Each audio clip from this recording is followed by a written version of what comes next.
Olá, olá, queridos. Shalom. Sejam todos bem-vindos a mais uma live da leitura da Bíblia. Boa noite. Glória a Deus. Vamos dar um tempinho para as pessoas estarem entrando. Nós vamos ter um tempo muito especial hoje. Tempo único. Bia, Fátima. Seja bem-vinda, Anne, Caroline. Muito bom ter vocês aqui, Patrícia, Natiele. Sejam muito bem-vindas, todos vocês. Vamos estar agora, quero te pedir, você que está entrando agora, já vai enviando esse link para os seus amigos, clica aí no aviãozinho, convide as pessoas para estarem aqui conosco, porque hoje vamos ter um tempo muito especial, vamos receber uma palavra incrível, muita expectativa para hoje. Então, chama aí seus amigos. Tá legal o vídeo, tá legal o som, todo mundo tá ouvindo? Como é que tá chegando aí para vocês? Tá ruim o som? Shalom? Tá travando? Peraí, só um pouquinho. Deixa eu ver que eu consigo acertar aqui. Peraí.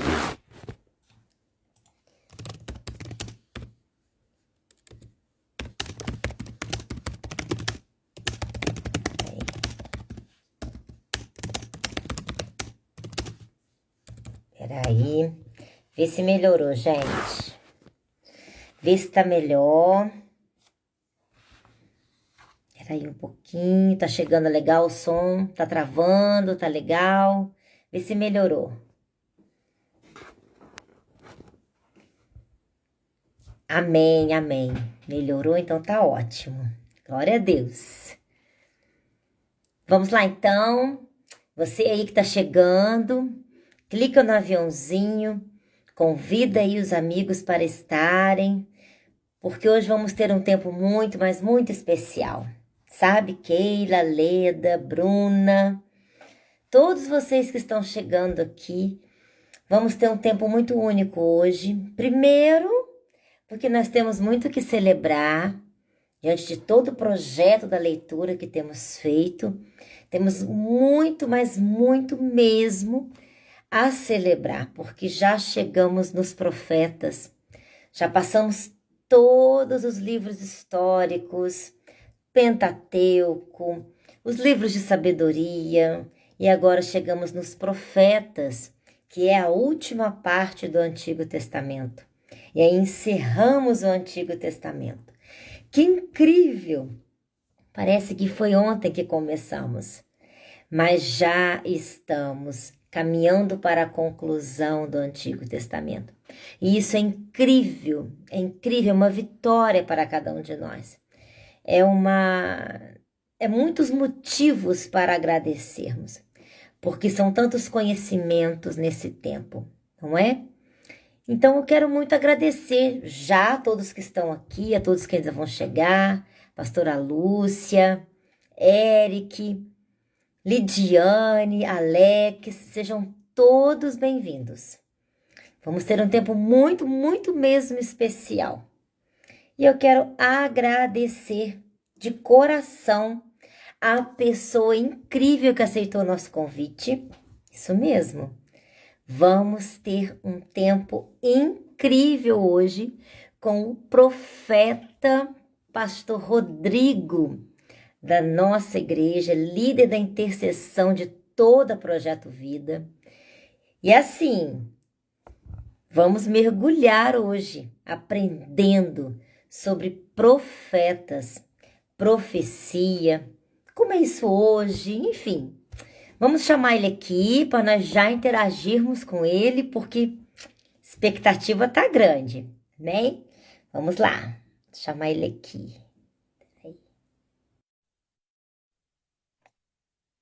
Chamou aí? Shalom, Donai. Pastor. Tudo bem? Shalom.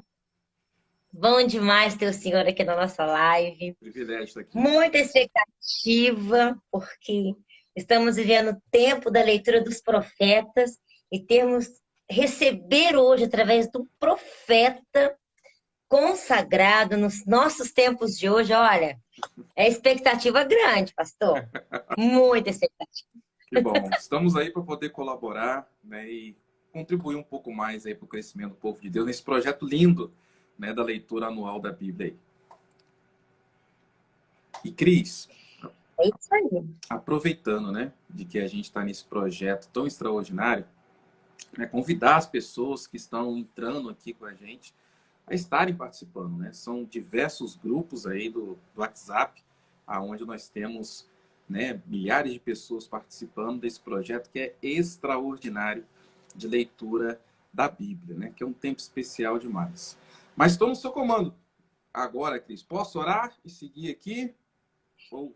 Pode, vamos só mais uma vez pedir para que todos aí encaminhem o link, convide os amigos, porque é Isso. forte hoje, hein? Isso, Hoje é compartilhe. forte. Isso, compartilhe, gente. Manda esse link aí para muitas pessoas.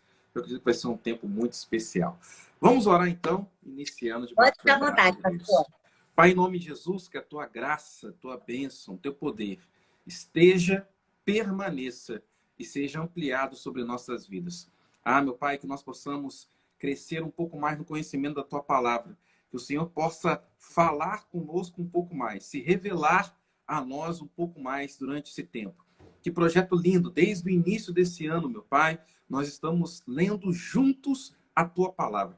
Então, que o Senhor possa nos fazer crescer um pouco mais nesse entendimento. E agora, nesse compartilhar sobre os profetas. Que o Senhor possa, meu Pai, derramar ainda mais da Tua graça, da Tua bênção, do Teu poder sobre a vida de cada um dos Teus filhos. A Tua Palavra declara que Tu é Deus que inclina Teus ouvidos para ouvir a oração do Teu povo. Então, ouve a nossa oração em nome de Jesus. Amém. Bom, gente, para poder falar Amém. sobre os profetas, é algo que eu gosto demais, né? É interessante a gente parar para pensar, principalmente agora, no livro que a gente vai estar entrando, que é o livro do profeta Isaías. Isaías, ele tem algumas peculiaridades. A gente vai dar um passeio aqui sobre os profetas maiores e menores. E por que que eles são chamados assim, né? As pessoas acham, porque eles são grandes, né? São mais conhecidos. Não, é por causa da quantidade de que eles escreveram, né? Os profetas maiores como Isaías, né? Ezequiel, nós temos um número de capítulos muito maior do que os profetas menores como Amós, que nós temos ali, Abacuque e outros. Então não é pela importância, grandiosidade ou conhecimento, mas é simplesmente pelo número de capítulos, né, de escritos que eles são dados ali. O livro de Isaías, ele tem uma peculiaridade muito legal. Eu já quero começar falando com vocês. Você sabe que a nossa Bíblia, a Bíblia protestante, né, chamada também de Bíblia evangélica, ela é um pouco diferente da Bíblia católica. E eu gosto sempre de falar sobre isso, né? A Bíblia evangélica está dentro da Bíblia católica. A Bíblia católica não é mesmo que a Bíblia evangélica. E por que isso? Porque na Bíblia católica, né, eles têm livros a mais, que para eles são canônicos, né, considerados sagrados. Para nós, não. Para nós, são considerados apócrifos, como 1ª e 2ª Macabeus, Siriacides, Eclesiástico, né, a porção babilônica do livro de Daniel e tantos outros livros que são colocados. Então, para nós, né, a nossa Bíblia protestante, ela tem 66 livros, ok? 66 livros. Desses 66 livros, 39 compõem o Antigo Testamento e 27 compõem o Novo Testamento. Uma outra curiosidade, né? Nós chamamos, né, todos os livros do Antigo Testamento, claro, né, de livros. Mas no Novo Testamento, apesar de chamarmos de livros, o sinônimo, né, aquilo que significa realmente são cartas. É por isso que você vai ver sempre falando 1ª e 2ª Coríntios, porque são cartas. E 1º e 2º Reis, porque são livros. Mas é interessante, como eu disse, o livro de Isaías por conta disso. Assim como a nossa Bíblia protestante, a Bíblia evangélica, ela é composta de 66 livros, Assim também é o livro do profeta Isaías. Ele é composto de 66 capítulos. E mais, assim como na nossa Bíblia, os 39 livros representam o Antigo Testamento, né, que é a primeira aliança, assim também os primeiros 39 capítulos de Isaías falam muito sobre a questão de condenação, de juízo. E assim como os 27 livros ou cartas do Novo Testamento falam ali da questão de Jesus, da salvação, né, daquilo que é o reino de Deus, assim também, os 27 últimos capítulos do livro de Isaías falam sobre novos céus, nova terra, a redenção de Israel, a sua transformação e outras coisas mais. Então, o livro de Isaías é um livro profético de uma maneira muito extraordinária. Você nunca vai conseguir ler o livro de Isaías sem pensar no Mashiach, que é o Messias, aquele que viria a ser Jesus. O texto, por exemplo, que fala de Emanuel, né, ele será conhecido como Emanuel, Deus conosco, está em Isaías.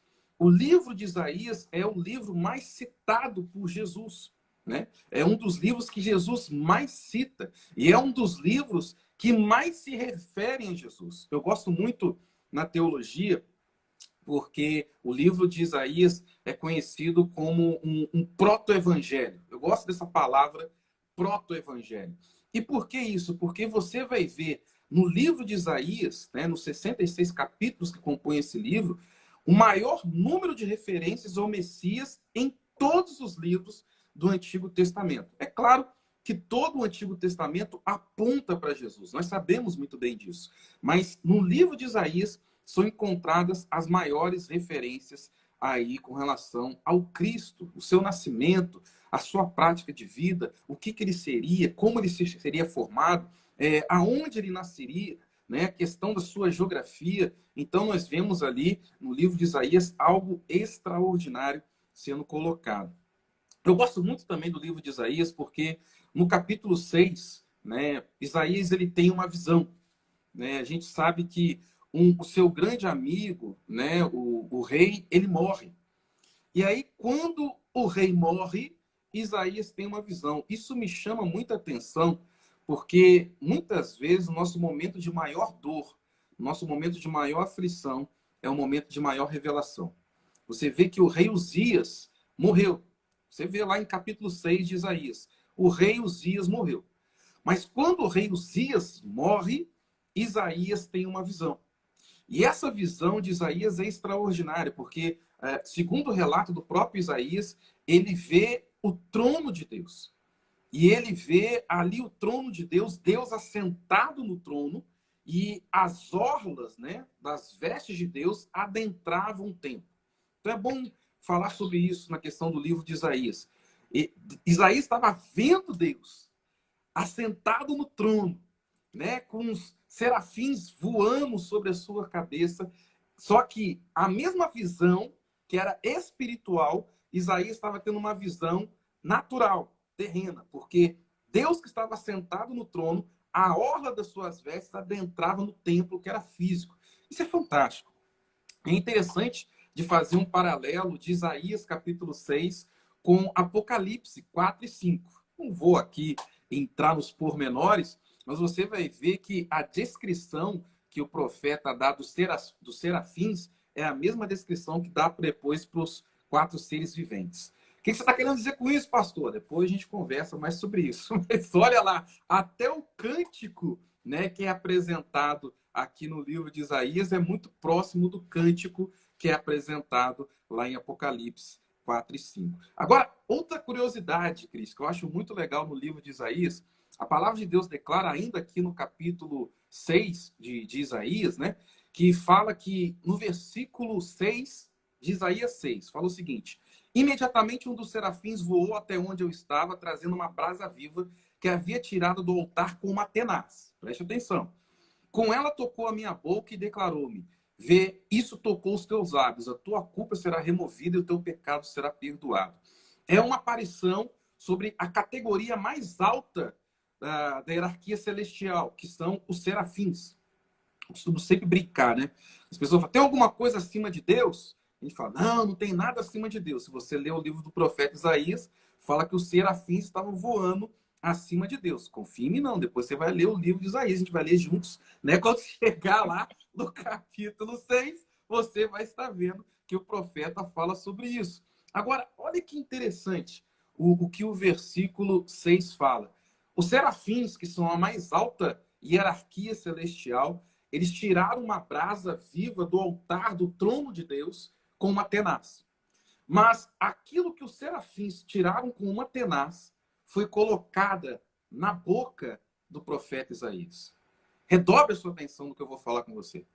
Aquilo que os serafins, a mais alta patente angelical, precisou de um instrumento para pegar, foi direto na boca do profeta Isaías. Sabe por quê? Porque nós podemos suportar coisas que nem os anjos podem suportar. É isso mesmo.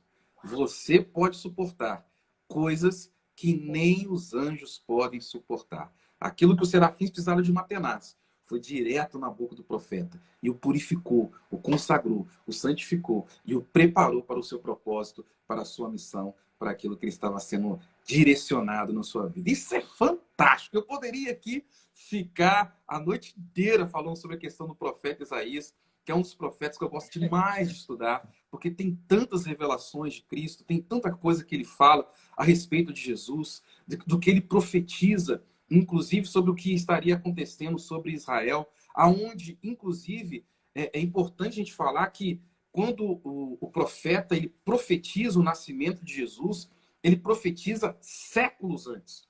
É lógico que quando a gente pega o livro de Isaías hoje, né, parece que o profeta sabia o que ia acontecer porque ele estava no acontecimento, né, das coisas. Não, o profeta teve uma visão. Ele enxergou o tempo futuro. Uma das coisas que eu mais gosto nos profetas é exatamente isso, porque os profetas, eles enxergam no futuro. Eles vivem o presente, mas têm uma visão no futuro. Agora, a gente tem que entender que quando a gente for ler os profetas, né, a gente está fazendo a leitura, mas tem que ter o entendimento também. Nunca pegue as profecias unicamente de uma forma unilateral. O que é uma forma unilateral? De uma visão única. Você tem que entender que o profeta Isaías, ele vivia em um tempo, ele vivia uma geografia e ele vivia uma contemporaneidade. A gente sabe que Isaías viveu entre o século 8 e o século 7 antes de Cristo. Ué, pastor, não é o contrário? Não. Porque antes de Cristo a contagem é decrescente. Então, depois de Cristo a contagem é crescente. Por isso que a gente fala que ele viveu entre o século 8 e entre o século 7. Para quem gosta de datas, né? Entre 740 e 680 antes de Cristo foi o período que o profeta Isaías ele viveu, profetizou e declarou suas coisas. Isaías ele fala então séculos antes do nascimento de Cristo com exatidão, até mesmo de geografia, aonde ele estaria nascendo. Ele fala sobre Ciro, e não estou falando do candidato agora não, o rei da Síria. Só que você tem que entender o seguinte, ele dá nome de alguém que ainda não havia nascido, séculos antes do seu nascimento. O profeta Isaías, ele é um homem tão extraordinário, mas ele teve um destino fatídico, porque o rei, né, depois, ele fala para Isaías negar as suas profecias, coloca Isaías, isso a Bíblia não fala, mas a história fala para nós, de que Isaías foi colocado ali, no finalzinho ali do século 8 a.C., ele foi colocado dentro de um tronco seco, que começava a ser cerrado. Você imagina, tronco oco, colocaram o profeta lá dentro e falou o seguinte, olha, nega suas profecias, nega tudo que você escreveu, nega suas visões. E é óbvio, o profeta não negou, né, e morreu cerrado ali. É interessante ver sobre isso, né, de que o profeta ele vive a sua profecia e Isaías ele viveu realmente plenamente a questão da salvação. Um outro profeta que eu gosto demais, Jeremias, que depois do livro do profeta Isaías, nós vamos estar entrando no profeta Jeremias. Eu preciso falar uma coisa com vocês, né? Que às vezes as pessoas não conseguem entender muito bem. Jeremias, Ezequiel, Daniel, Esdras e Neemias são contemporâneos. Vou repetir.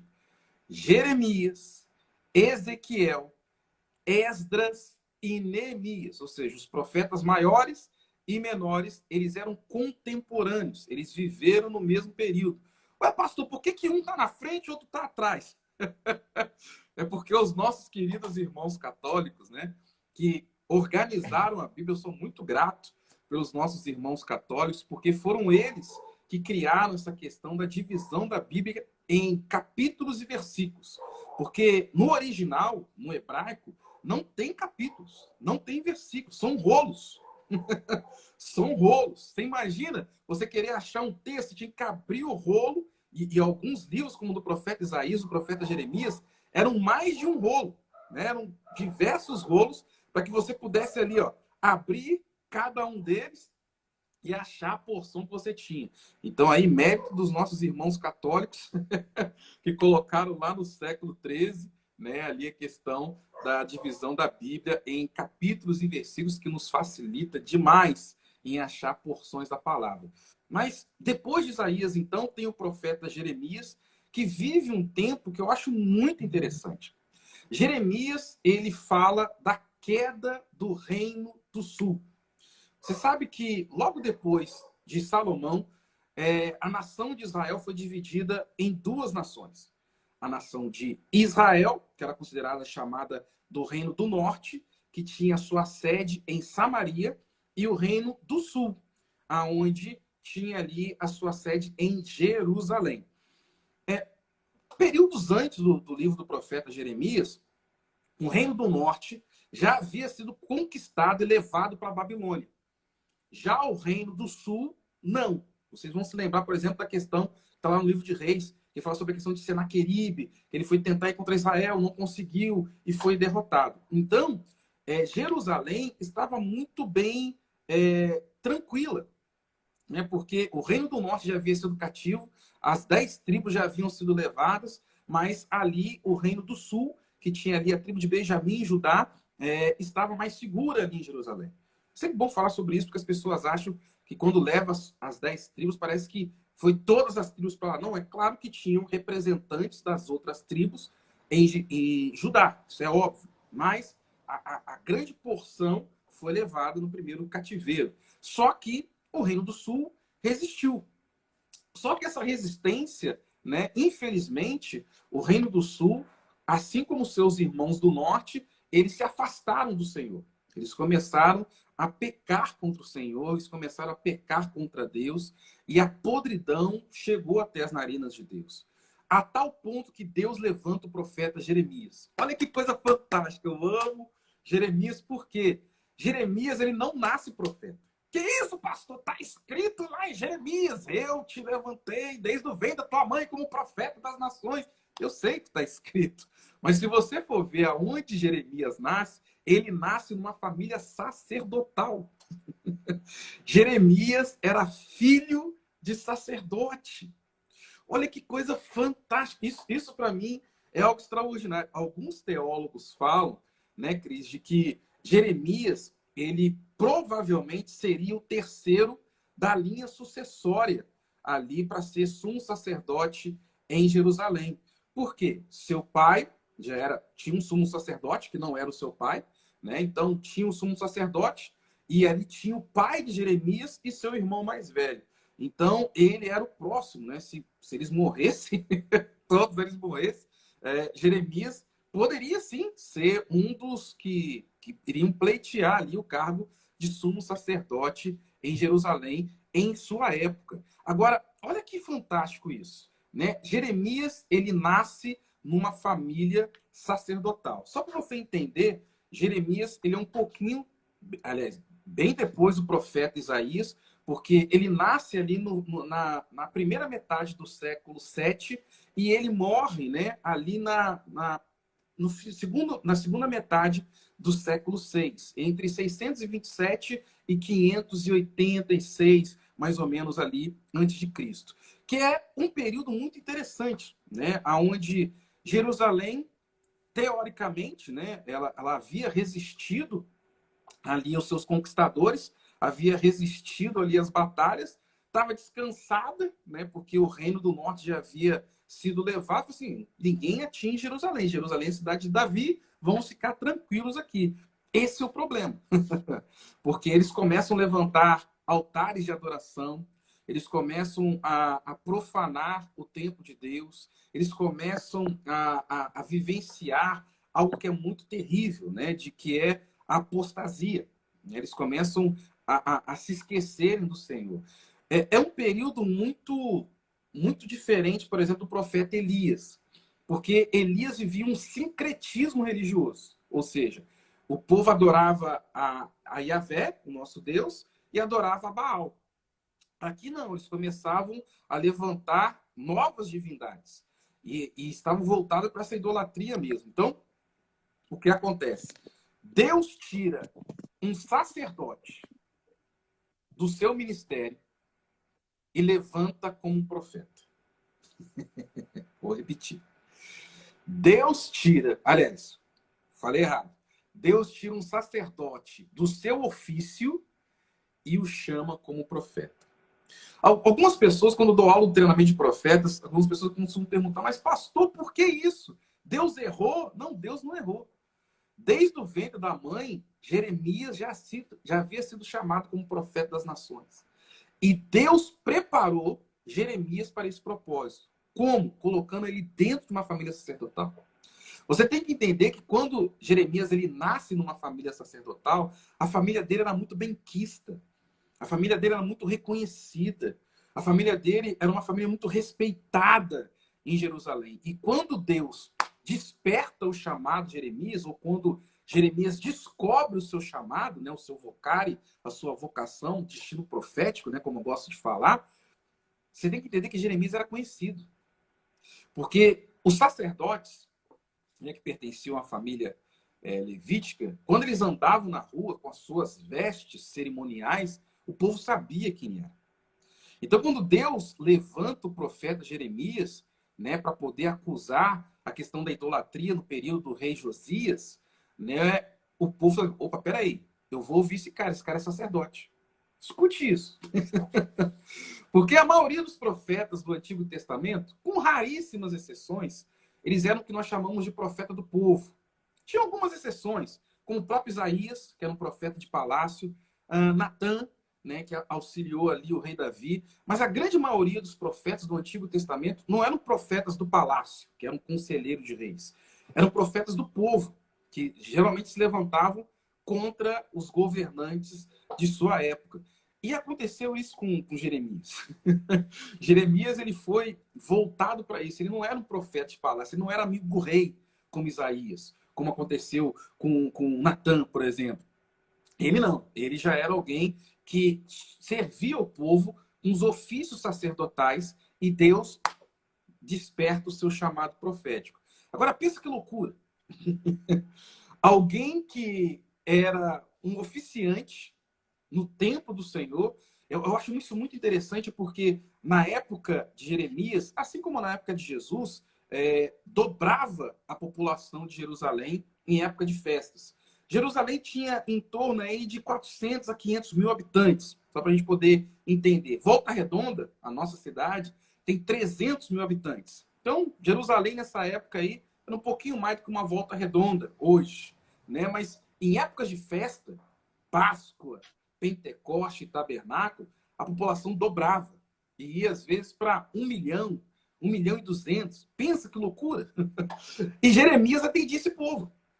Jeremias recebia essas ofertas, né? Ele direcionava o povo ali na questão do átrio até chegar ali no altar, porque nem sempre ele era o oficiante principal, mas ele ajudava nos serviços do templo.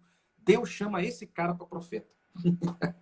Deus vocaciona esse cara para profeta. Então a mensagem de Jeremias é fantástica por conta disso. E mais uma vez, né? Abacuque, Sanfonias, Daniel e Ezequiel são seus contemporâneos. Por quê? A mensagem de Jeremias é muito dura. Por quê? Porque Jeremias fala o seguinte, gente, a nossa situação está ruim. A gente está no opróbrio. A gente está em ruína. Então, o inimigo vai vir. Quando ele vier, não resista. Vamos embora. porque aí Deus vai manter esse lugar. Só que o povo rejeitou a mensagem de Jeremias. E por causa da rejeição, Deus destrói Jerusalém e o templo. É interessante ver isso, né? Um profeta que é chamado como um profeta de destruição. Jeremias me chama muita atenção porque eu gosto de chamá-lo como um profeta intercessor. Jeremias tem um outro livro que a gente vai estudar também, que é Lamentações de Jeremias, onde ele lamenta o povo ter ido levado cativo. Agora, olha que interessante, Jeremias, ele é preso, ele é jogado numa cisterna, ele é cuspido por profetas que eram pagos pelo rei, porque haviam profetas, isso me enche de temor, sabe? Da palavra em Jeremias falar que existiam profetas, e a Bíblia chama ele de profetas, só que eles eram pagos pelo rei. Olha isso. Então, a Bíblia não nega que eles eram profetas. Eles eram profetas do Senhor, mas foram comprados. Venderam a sua missão. E por conta disso, quando Jeremias se levanta, diz, não, toma aqui, você está louco. Deus é com a gente, Jerusalém não vai cair, dá tapa, cospe na cara do profeta.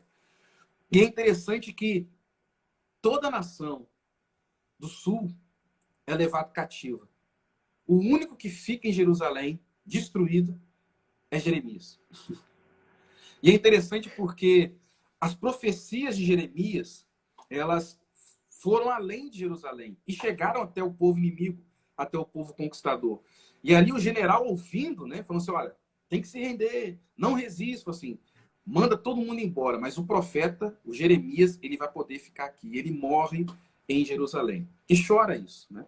Porque enquanto ele vê todo o povo sendo levado cativo, ele permanece na Jerusalém em ruínas. Agora, uma coisa que é interessante e que é bacana a gente falar sobre isso, né, sobre a questão do profeta Jeremias, é que Jeremias, ele vê Jerusalém sendo destruída e vê o povo indo embora. Ezequiel, que é um livro depois de Lamentações de Jeremias, que a gente também vai estudar, Ezequiel é um dos que vão. Então, quando Jeremias ele vê o povo indo embora, Ezequiel é um daqueles que vão. É um daqueles que estão na caravana dos cativos, que descem ali para a Babilônia como cativos. E o livro de Ezequiel também é fantástico. Ah, Ezequiel é top. Ezequiel 22:30 tem um texto que todo intercessor tem que ter, né? Na cabeça, memorizado, aonde Deus ele fala: busquei um homem dentre eles que se colocasse na brecha. E o versículo 31 fala: mas não achando, derramei de todo o meu furor. Ezequiel 22:30 e 31. Isso aí tem que estar na cabeça de todo intercessor, esse texto fantástico. Então, Ezequiel, ali nós vemos essas figuras daquele que se coloca na brecha e também é revelada a figura do atalaia, né? Aquele que está no muro. Isso é muito legal. Os teólogos, eles não concordam muito sobre o que Ezequiel era, né, de fato, ou seja, a sua profissão, né? Assim como a gente sabe que Isaías ele era sacerdote, a gente sabe, por exemplo, que Abacuque ele era agricultor, enfim, todos os profetas a gente sabe com certeza aquilo que exercia.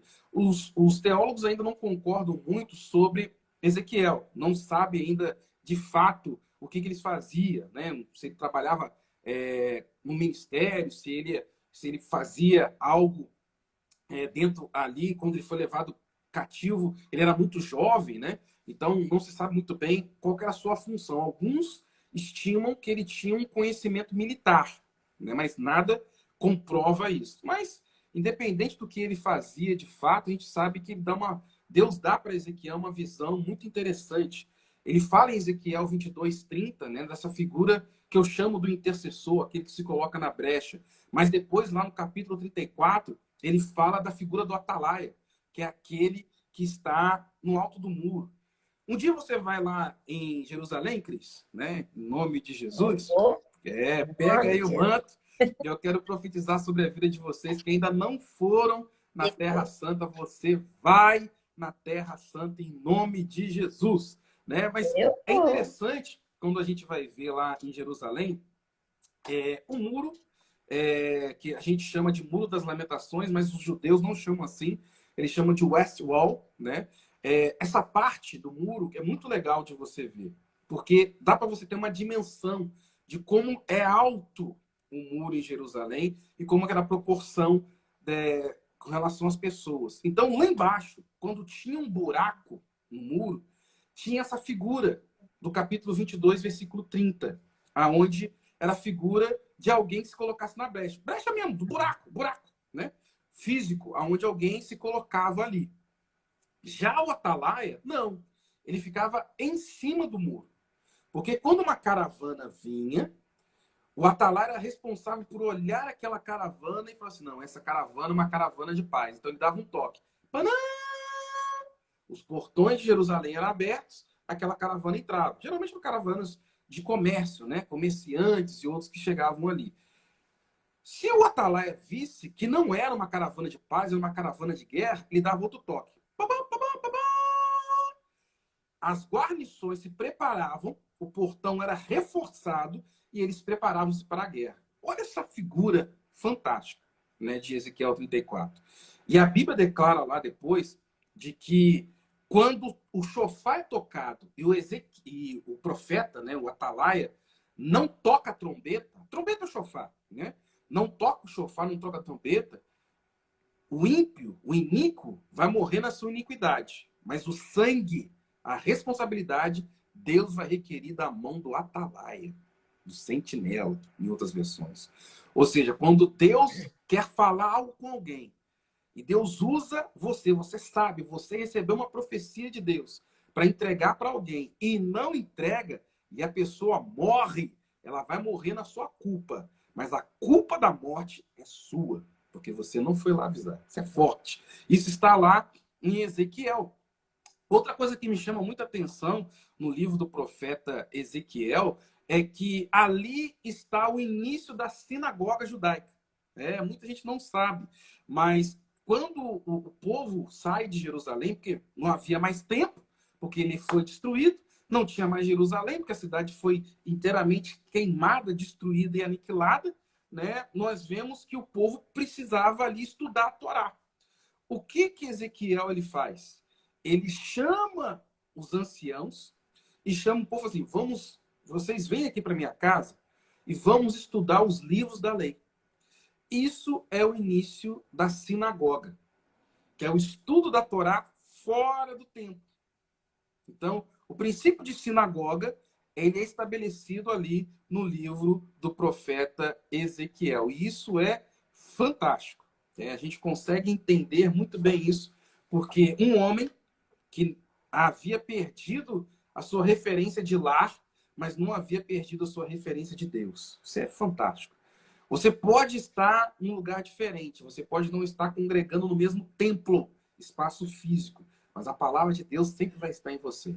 E Ezequiel faz isso, é inovador. Nunca antes, na história de Jerusalém, na história de Israel, houve isso, né? Alguém que cultuasse ao Senhor fora dos templos, porque o templo havia ficado em Jerusalém, mas ao longo de toda a nação haviam o que a gente chama de cidades-estados, onde haviam ali sacerdotes que recebiam também as suas ofertas. É claro que em Jerusalém era a principal, mas havia outros lugares que eles apresentavam suas ofertas ao Senhor. Agora não tinha mais isso. Então, o que eles fazem?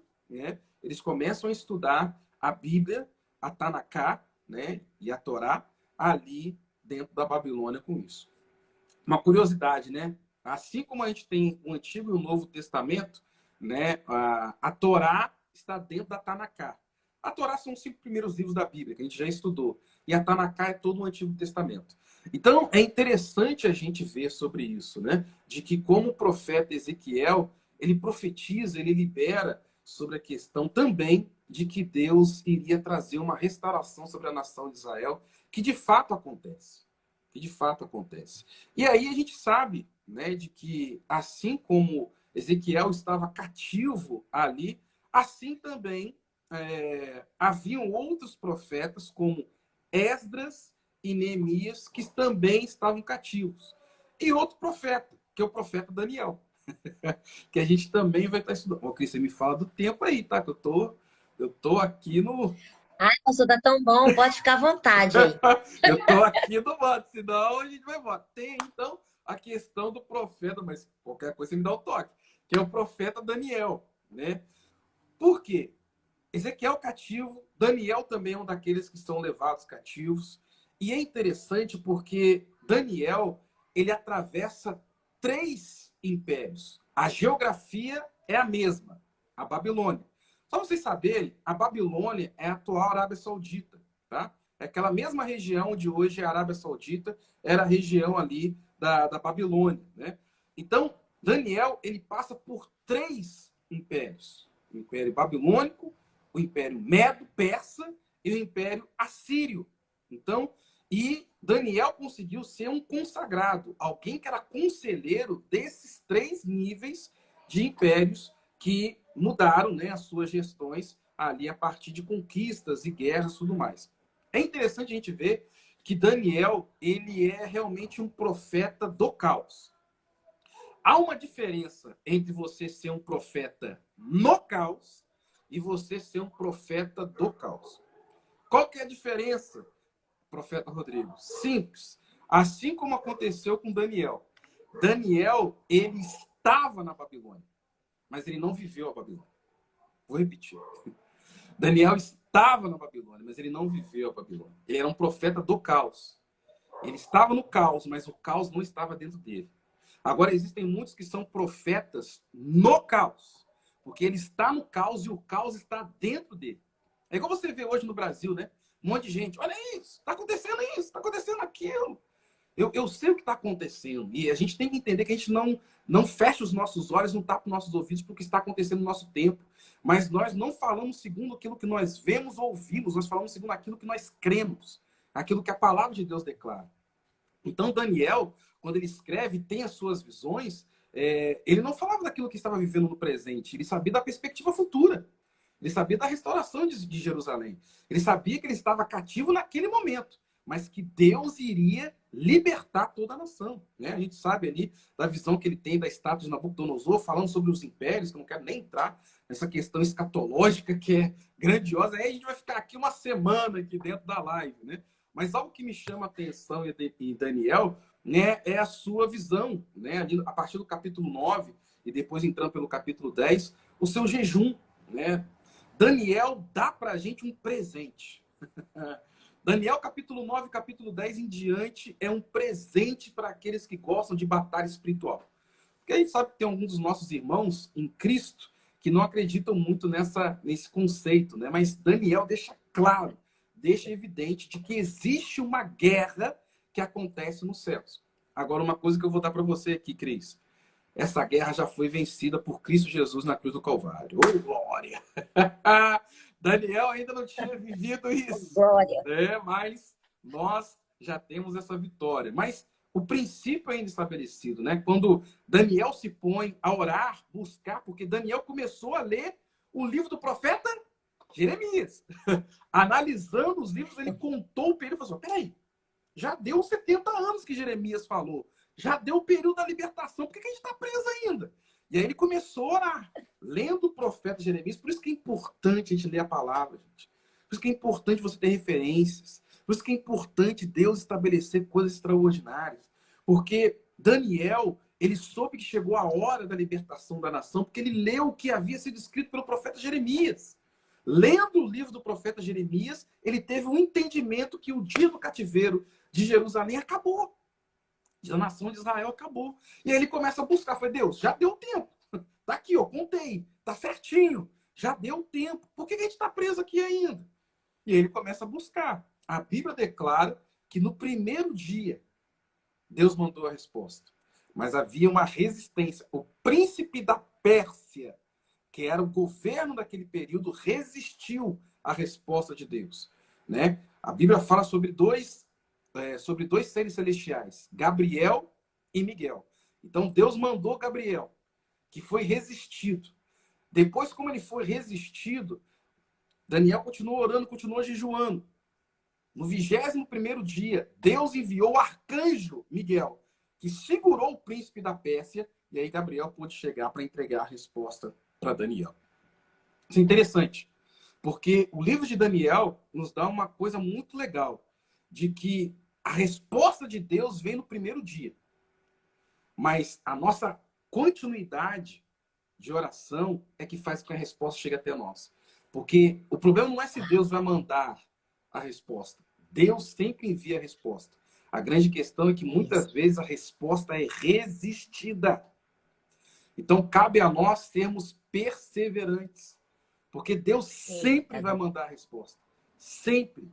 Mas muitas vezes a resposta é resistida. Por isso que nós temos que jejuar, nós temos que orar, nós temos que ler a palavra, porque Daniel não ficou fazendo greve de fome.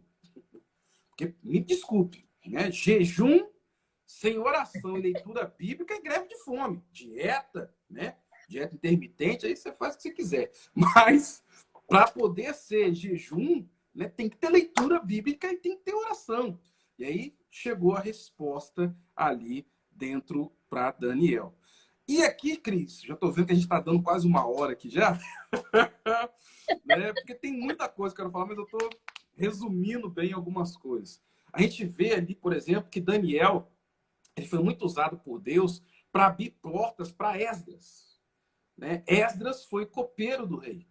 E depois para Neemias. Neemias foi o responsável por levar uma caravana em Jerusalém. Mas eles todos eram contemporâneos, viveram o mesmo período. Claro que Daniel já era mais velhinho, né? Quando depois Esdras e Neemias se levantaram. E é importante a gente lembrar também, lembra-se do período da rainha Esther, né? A famosa Radassa, que foi estabelecida, também eram contemporâneos, viviam no mesmo período. Ah, mas peraí, o livro de Esther está lá atrás, pastor. Sim, mas lembre-se, a Bíblia não é cronológica. Ela estabelece os seus princípios por livros poéticos, históricos, né? Como são colocados aqui. Então, aí a grande questão que depois Daniel, né, que foi um grande, um homem extraordinário, Esther, que também foi alguém do povo judeu, depois Esdras, que foi copeiro do rei, depois Neemias, que recebe as cartas para a reconstrução dos muros e a sua construção. E já aproveitando Esdras e Neemias, né, já entro falando um pouquinho e terminando já aqui sobre os profetas menores. Né? Não vai dar para falar sobre os 12.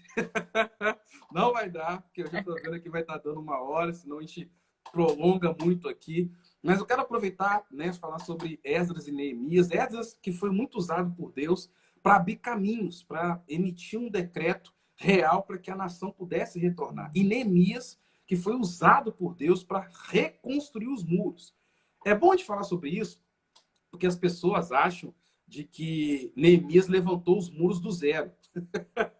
Tava tudo caído, ele foi lá e levantou. Foi assim não, tá, gente? Neemias reparou os muros. Ninguém levanta muros em 52 dias, não, mas quilômetros e quilômetros que são os muros ali de Jerusalém. Mas ele reparou as brechas, que haviam buracos, né? Haviam trechos inteiros que haviam sido derrubados, e ali ele foi reconstruir ali também.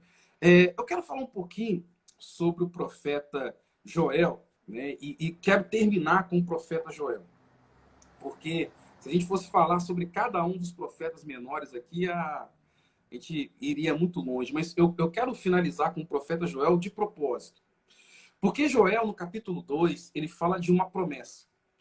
De que o derramar do Espírito, o dia do Senhor, aconteceria quando? Os pais se convertessem aos filhos e os filhos aos pais. Os jovens teriam visões, aliás, os jovens profetizariam e os anciões teriam visões. É interessante ver sobre isso, e depois você vai ver que o profeta Malaquias, que também é um dos profetas menores, ele pega o capítulo 2 de Joel, e lá no seu último capítulo, ele faz referência a Joel. Agora, aquilo que Joel fala, no capítulo 2, que é depois falado e repetido por Malaquias, no seu último capítulo, quando isso se concretiza? Atos capítulo 2. Como assim, pastor Rodrigo? Deixa eu falar isso e vou concluir. Você tem que entender que aquilo que Joel profetizou e depois Malaquias repete, é o último versículo ali do livro do profeta Malaquias, fala de uma restauração familiar, um avivamento familiar. Pais se convertendo aos filhos, filhos se convertendo aos pais, visões e profecia. Entenda que quando a família está restaurada, a profecia é liberada. Vou repetir. Entenda que quando a família é restaurada, a profecia é liberada. Então, Joel estava falando de um avivamento familiar. Quando fala da restauração e da conciliação de gerações. A geração mais nova estava conectada à geração anterior. A geração anterior estava abençoando a geração mais nova. Isso é uma restauração de gerações. O avivamento vem quando há uma restauração de gerações. E isso é repetido por Malaquias. Confirme não. Você vai ver ali ao longo da nossa leitura bíblica, né? Claro, tem que ler a Bíblia. Que aquilo que Joel fala é repetido por Malaquias. E aí depois você vai ver quando que isso se concretiza. Atos capítulo 2. Aonde você vai ver que estavam todos reunidos no mesmo lugar, no cenáculo. As pessoas têm uma ideia, que eu não sei de onde que elas tiraram, de que no cenáculo só tinha homem reunido. Gente, vocês estão loucos? Jesus havia sido morto e ressuscitado, mas o cristianismo estava sendo perseguido. Você se declarar como do caminho, que era o nome que o cristianismo estava recebendo naquele período, né, de Atos, era morte. Então, imagina um pai cristão e a sua família cristã, com seus filhos. Não é você, né, Cris, que tem 2 filhos. Você ia falar para o seu marido, o maridão, fica aqui em casa. Você é crente, nossos filhos são crentes, mas eu vou fugir, tá? Eu vou fugir. Vocês ficam aqui, crentes, acreditando em Jesus, e eu vou embora. Não é assim, gente. Aquele que é cristão, que é crente em Cristo Jesus, ele leva a sua casa, ele leva a sua família, porque toda a sua casa estava sendo perseguida. Então, no cenáculo tinha homem, tinha mulher, tinha adolescente, tinha criança. Isso é óbvio. Eram dezenas de famílias que davam 120 pessoas. Então, você imagina um pai com medo da morte, uma mãe com medo da morte, um adolescente que não sabia se ele ia viver. Pensa nisso. Como que estava o coração? É óbvio que o coração dos pais estava quebrantado aos filhos, e o coração dos filhos estava quebrantado aos pais. Estavam famílias reunidas no mesmo lugar. E aí veio o Espírito Santo como línguas de fogo. Então, a concretização do que havia sido profetizado lá pelo profeta Joel, um dos profetas menores, e que foi repetido pelo profeta Malaquias no seu último versículo, os 2 últimos versículos do seu capítulo, ali em Malaquias, é concretizado em Atos dos Apóstolos. Amém, Cris? Vou concluir aqui. Se eu for entrar em Naum, Abacuque, Ageu, Osés, a nossa live vai ficar aqui uma semana. Não dá vontade de falar amém, não, porque é tremendo como o Senhor nos ensina. Eu até anotei aqui, porque quando o Senhor falou sobre o treinamento de profetas, né?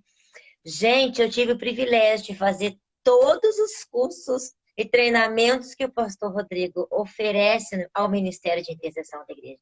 E como que a gente aprende? Tudo isso que nós vimos aqui, gente, quem aí já participou, comenta aí. Isso. Porque tudo que nós ouvimos aqui é só um pedacinho de tudo que ele derrama sobre nós.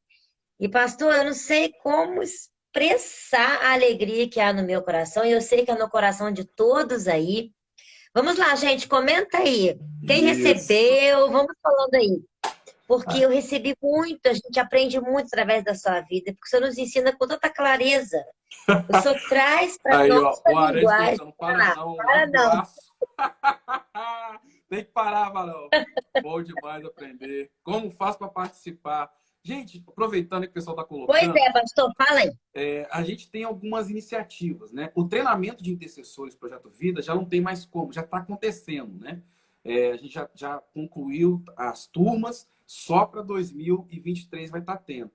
O treinamento de profeta a gente faz pela Revelação do Fogo. Fiquem ligados aqui nesse perfil que a gente está falando, que a gente sempre coloca.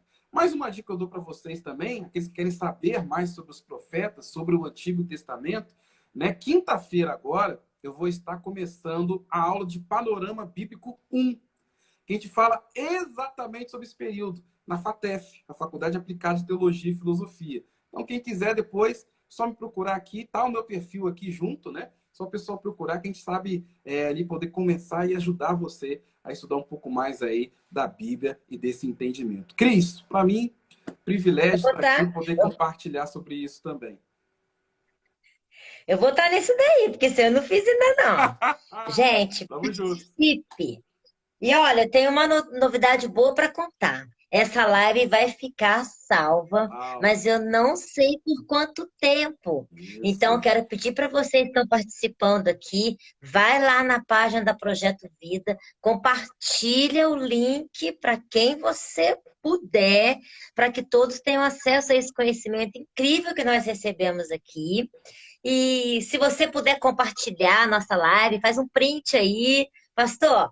Vamos fazer dar um sorriso bem bacana. Vamos, Gente, faz tira um aí, tira print aí. aí, compartilha, marca Projeto Vida, marca Revelação do Fogo, profeta Pastor Rodrigo Matias, segue todo mundo aí, segue nossos apóstolos, Joel, Silvia.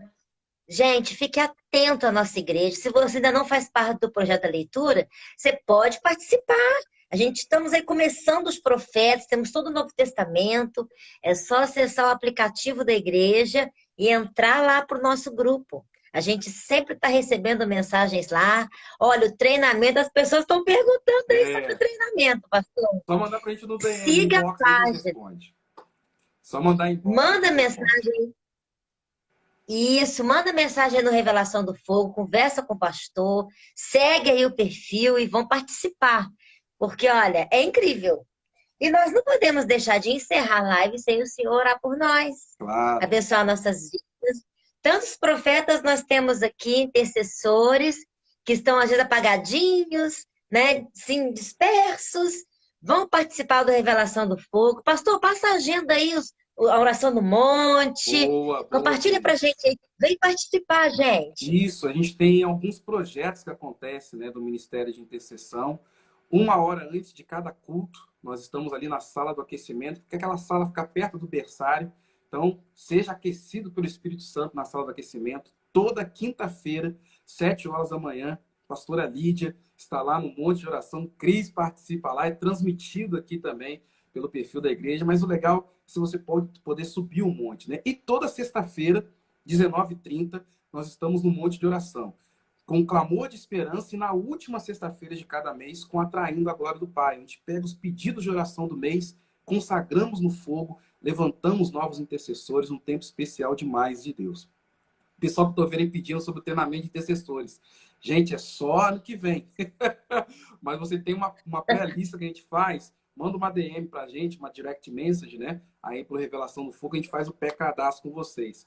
E, Cris, falar, né? A gente está há uma semana que a gente terminou o nosso encontro de intercessores. Foi o último encontro de intercessores que a gente fez, né? Mas ano que vem tem conferência de intercessão, né? Em 2023, em abril, um tempo especial demais de Deus, já confirmado.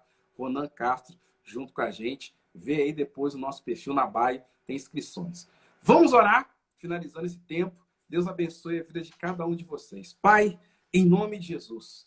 Ah, Deus, eu quero glorificar o Senhor e que essa live possa ser ampliada, meu Deus. Não por mim, não pela Cris, não pela nossa igreja, Projeto Vida, mas pela mensagem. Os profetas são mensageiros, mas muito mais do que mensageiros, o que mais importa é a mensagem.